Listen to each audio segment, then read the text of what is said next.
ठीक है भाई, ये लॉजिक गेट्स बेसिकली क्या है, इस क्या का आपको पता होना चाहिए। टाइनी इलेक्ट्रॉनिक स्विचेस, ये छोटे छोटे से इलेक्ट्रॉनिक स्विचेस होते हैं। स्विच का काम आपको पता है ऑन या ऑफ करने का होता है, आपके घरों में भी स्विच लगे होते हैं। ये छोटे छोटे इलेक्ट्रॉनिक स्विचेस होते हैं दैट जो एनेबल काबिल बनाते हैं decision making in computers and other devices.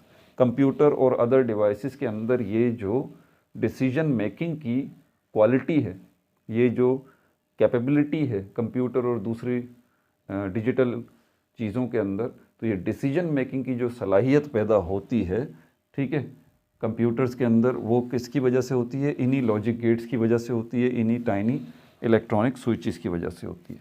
ठीक है, हम ये 7 किस्म के लॉजिक गेट्स को अभी मैंने नाम आपके सामने लिख दिया था, इनको कंबाइन किया जाता है। दे कंबाइन इन्हीं लॉजिक गेट्स को जो है वो कंबाइन किया जाता है। तो फिर क्या होता है, टू परफॉर्म लॉजिकल ऑपरेशंस,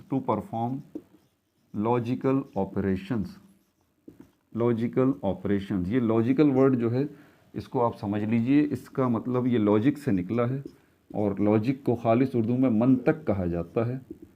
मंतक, और मंतक का आसान जो मतलब है वो ये है अकल पर मबनी बात, अकल पर मबनी बात, इसको हम कहते हैं मंतक, और इंग्लिश में इसको लॉजिक कहा जाता है। लॉजिकल ऑपरेशंस मतलब ऐसे काम जो अकल पर मबनी हो।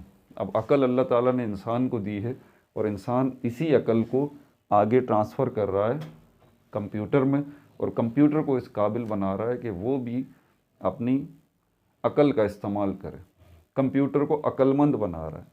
तो ये लॉजिक ऑपरेशंस, इनको हम कंबाइन करते हैं। 2 लॉजिक गेट्स, ये लॉजिक गेट्स जो हैं, 2 लॉजिक गेट्स हैं, 3 लॉजिक गेट्स हैं, 4 हैं, इनको हम इस तरह से कंबाइन करते हैं कि फाइनली आपका कंप्यूटर इस काबिल हो जाता है कि वो लॉजिकल ऑपरेशंस कर सके, अकल पर मबनी काम कर सके, जिसको आर्टिफिशियल इंटेलिजेंस की बुनियाद भी कहा जाता है।